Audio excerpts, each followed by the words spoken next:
রাঙ্গামাটির রাজবন বিহারে চলছে ৪৯তম কঠিন চিবর দান উৎসব। বৃহস্পতিবার বিকেলে বেইন ঘর উদ্বোধনের মধ্য দিয়ে দুদিনের এই দানোৎসব শুরু হয়, চলবে শুক্রবার বিকেল পর্যন্ত।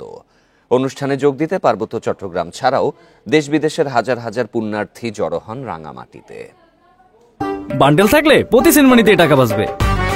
বিকাশ সেনমানি বান্ডেল কিনে জিতুন প্রতি লেনদেনে। কঠিন চিবর দান আয়োজন ঘিরে উৎসবের আমেজ রাঙ্গামাটিতে।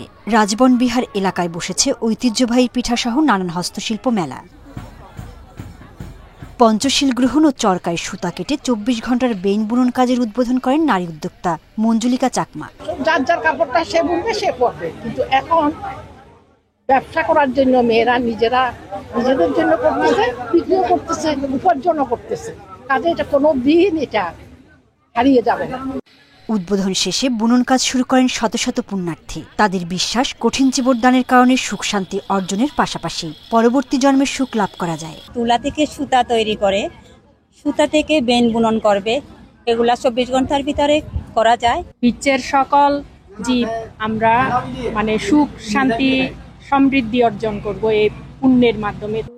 শান্তিপূর্ণভাবে অনুষ্ঠান সম্পন্ন করতে রাঙ্গামাটি শহরের নিরাপত্তা জোরদার করেছে প্রশাসন। ধর্মীয় উৎসব পালন করতে পারে সেজন্য আমরা সিকিউরিটি কনসার্ন যেসব বিষয়গুলো আছে, যেমন আপনি সিসিটিভি ক্যামেরা বলেন, ড্রোন বলেন, বা আমরা অন্যান্যভাবে যেগুলো সার্ভিলেন্স, এগুলোর মাধ্যমে আমরা সর্বোত্তক প্রস্তুতি আমাদের আছে। ২৪ ঘন্টার মধ্যে তৈরি চিবর শুক্রবার বিকেলে রাজবন বিহারের ভিক্ষুদের উদ্দেশ্যে দান করা হবে। ১৯৭২ সালে রাঙ্গামাটির লংগদুতে কঠিন চিবর দান প্রচলন করেন পরিনির্বাপিত বনভান্তে। এরপর থেকে ধারাবাহিকভাবে তা পালন করে আসছেন বৌদ্ধ ধর্মাবলম্বীরা। Independent news.